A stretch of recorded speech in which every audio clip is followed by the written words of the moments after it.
nine, eight, seven, six, five, four, three, two, one, zero. Assalamualaikum warahmatullahi wabarakatuh. Kami akan menceritakan sedikit tentang kebijakan ekonomi pemotongan nilai mata uang pada masa demokrasi terpimpin atau Sanering. Pengertian Sanering adalah kebijakan pemotongan nilai uang pada saat inflasi.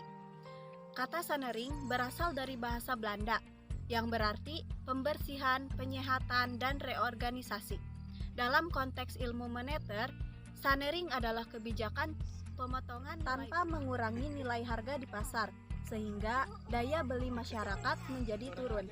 Contohnya adalah nilai uang Rp100.000 dipotong nilainya menjadi Rp100. Jumlah barang yang dibeli dengan uang baru akan lebih sedikit dibandingkan dengan uang lama. Apabila sebelumnya Rp100.000 bisa dapat satu baju, maka setelah dilakukan Sanering, Rp100.000 hanya bernilai Rp100 dan tidak dapat digunakan untuk membeli baju. Kebijakan ini sangat menyakitkan karena uang yang dipegang masyarakat secara otomatis nilainya berkurang drastis. Namun, Sanering biasa ditempuh jika tingkat inflasi telah mencapai di atas 100% setahun atau hiperinflasi.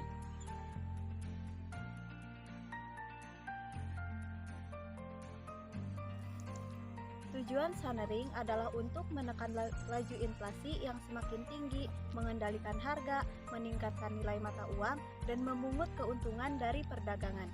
Sanering di Indonesia, salah satu langkah yang dilakukan oleh pemerintah untuk membenahi kondisi ekonomi pada masa awal kemerdekaan Indonesia adalah dengan Sanering. Pemerintah Indonesia tercatat beberapa kali menerapkan kebijakan Sanering sebagai berikut. Kebijakan Sanering 1950. Kebijakan Sanering oleh pemerintah Indonesia pertama kali dilakukan pada 19 Maret 1950. Penyebab dilakukannya kebijakan Sanering saat itu adalah situasi perekonomian Indonesia yang terpuruk akibat utang menumpuk, inflasi tinggi, dan harga melonjak tajam. Untuk mengatasi situasi itu, pemerintah melakukan Sanering yang dikenal dengan sebutan kebijakan Gunting Syafruddin. Sesuai dengan nama Menteri Keuangan yang memutuskan kebijakan itu, yakni Syafruddin Prawinegara. Pada saat itu uang kertas yang nilainya Rp5 ke atas nominalnya dipotong 50%. Selanjutnya, kebijakan Sanering 1959. Pemerintah Republik Indonesia kembali melakukan kebijakan Sanering pada masa demokrasi terpimpin, tepatnya pada 1959. Kebijakan Sanering diumumkan melalui siaran radio Republik Indonesia pada 24 Agustus 1959 pukul 14.30 waktu Indonesia bagian Barat dan efektif berlaku pada 25 Agustus 1959 pukul 6 waktu Indonesia bagian Barat. Tujuan kebijakan Sanering yang dilakukan pemerintah pada 25 Agustus 1959 adalah untuk menekan laju inflasi. Kebijakan Sanering yang dilakukan oleh pemerintah pada tahun 1959 didasarkan pada peraturan pemerintah nomor 2 dan nomor 3 tahun 1959. Saat itu dilakukan pemotongan nilai uang kertas Rp500 dan Rp1000 menjadi Rp50 dan Rp100 serta pembekuan simpanan di bank-bank. Selanjutnya, kebijakan Sanering 1965. Untuk ketiga kalinya, Sanering dilakukan pemerintah Republik Indonesia menjelang berakhirnya masa demokrasi terpimpin. Penyebabnya sama seperti sebelumnya, yakni untuk mengurangi jumlah uang yang beredar akibat inflasi.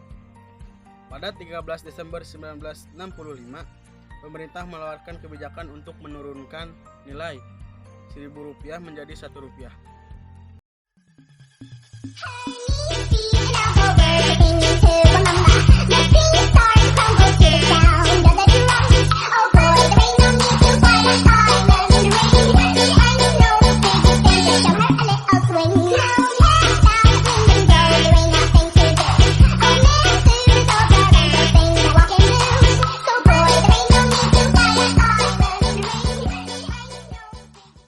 Satu, dua, tiga. Sekian dari kami, kurang dan lebihnya mohon maaf. Wassalamualaikum warahmatullahi wabarakatuh.